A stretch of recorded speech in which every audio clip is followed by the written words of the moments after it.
नाशिक शहराला हादरवून सोडणाऱ्या पंचवटीतील हिरावाडी परिसरातील न्यू समृद्धी ज्वेलर्स दरोडा प्रकरणाचा अखेर नाशिक पोलिसांनी छडा लावला असून तब्बल 500हून अधिक सीसीटीव्ही फुटेज तपासून पंजाबमधून 2 सराईत दरोडेखोरांना अटक करण्यात आली आहे।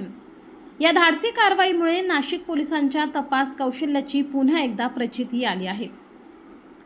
15 मे रोजी रात्री 9 वाजेच्या सुमारास 6 अज्ञात दरोडेखोर 2 दुचाकीवरून न्यू समृद्धी ज्वेलर्स येथे आले होते। शस्त्रांचा धाक दाखवत त्यांनी सोन्या चांदीचे दागिने लुटण्याचा प्रयत्न केला।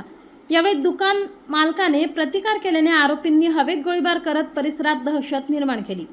दरोडेखोरांच्या मारहाणीत दुकानातील एक कर्मचारी गंभीर जखमी झाला असून त्याच्यावर खासगी रुग्णालयात उपचार सुरू आहेत।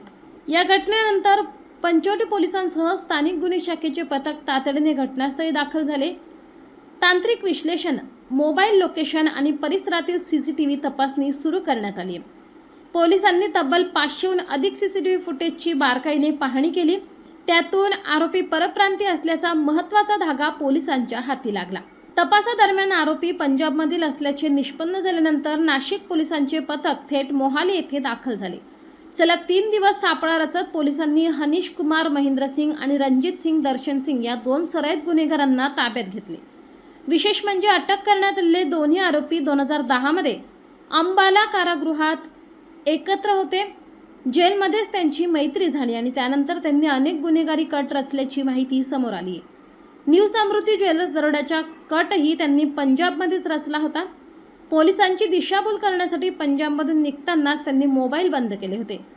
पंजाबहून ते थेट मुंबईला आणि त्यानंतर नाशिकमध्ये आले। शहरातील एका लॉजमध्ये थांबून त्यांनी हिरावाडी परिसराची रेकी केली। दरोड्याच्या काही दिवस आधीच आरोपींनी शहरातून 2 दुचाकी चोरल्या आणि इतर 4 साथीदारांसह दरोड्याची योजना अंमलात आणली। दरोड्यानंतर आरोपी फरार झाले होते। मात्र नाशिक पोलिसांच्या तांत्रिक तपास, सीसीटीव्ही विश्लेषण आणि पथकाच्या सातत्यपूर्ण पाठपुराव्यामुळे अखेर आरोपींच्या मुसक्या आवळण्यात यश आले। दरम्यान या दरोड्यातील उर्वरित 4 आरोपींचा शोध सुरू असून पोलिसांकडून मोठ्या प्रमाणावर तपास मोहीम राबवली जात आहे।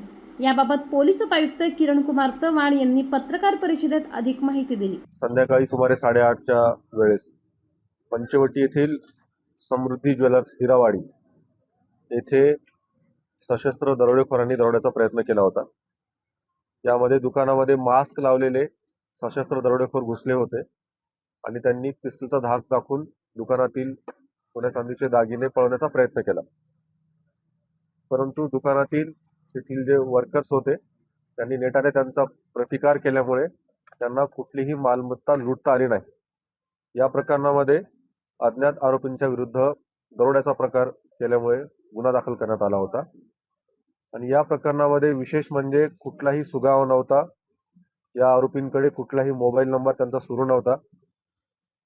क्राइम ब्रांच युनिट 1 आणि युनिट 2 या पथकांनी अहोरात्र मेहनत घेऊन, त्याचबरोबर पंचवटी पोलीस स्टेशन यांनी देखील याच्यामध्ये मेहनत घेतली।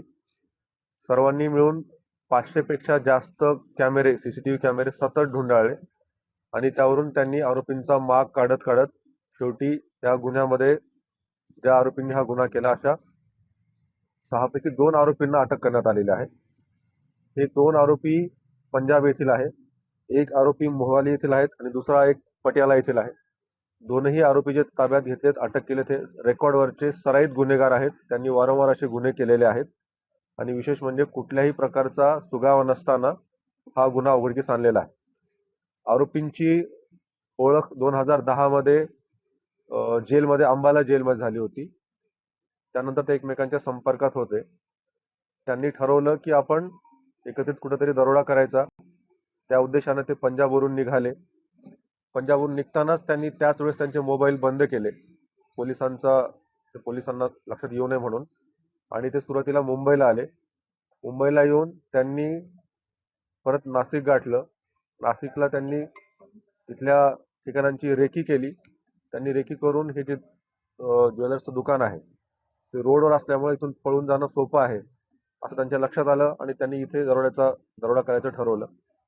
त्यांनी नाशिकमध्ये इथे येऊन लॉजमध्ये थांबले। नंतर त्यांनी इथूनच 2 बाईक चोरी केल्या आणि त्या 2 बाईकवर ते त्या दुकानापर्यंत आले होते आणि दुकानामध्ये येऊन त्यांनी दरोड्याचा प्रयत्न केला। रिव्हॉल्वरचा धाक दाखवला। कारागिरांनी वर्कर्सनी प्रतिकार केल्यामुळं त्यांना काही लुटता आलं नाही. त्यामुळे त्यांना आहे त्याच रिकाम्या हाताने त्यांना परत जावं लागलं. परंतु त्यांनी त्यावेळेस पिस्तलच्या बटनी डोक्यात मारहाण केल्यामुळं दुकानाचा कारागीर जखमी झाला होता. तो हॉस्पिटलमध्ये व्यवस्थित आहे, आउट ऑफ डेंजर आहे. परंतु कुठलाही सुगावा नसताना देखील, आरोपींकडे मोबाईल नसताना देखील फक्त तांत्रिक कौशल्य, अहोरात्र मेहनत घेऊन 500 पेक्षा जास्त CCTV 2 दिवसामध्ये बघून आरोपींचा माग काढून मुख्य 2 आरोपींना अटक केलेली आहे. तर आरोपीचा शोध सुरू आहे.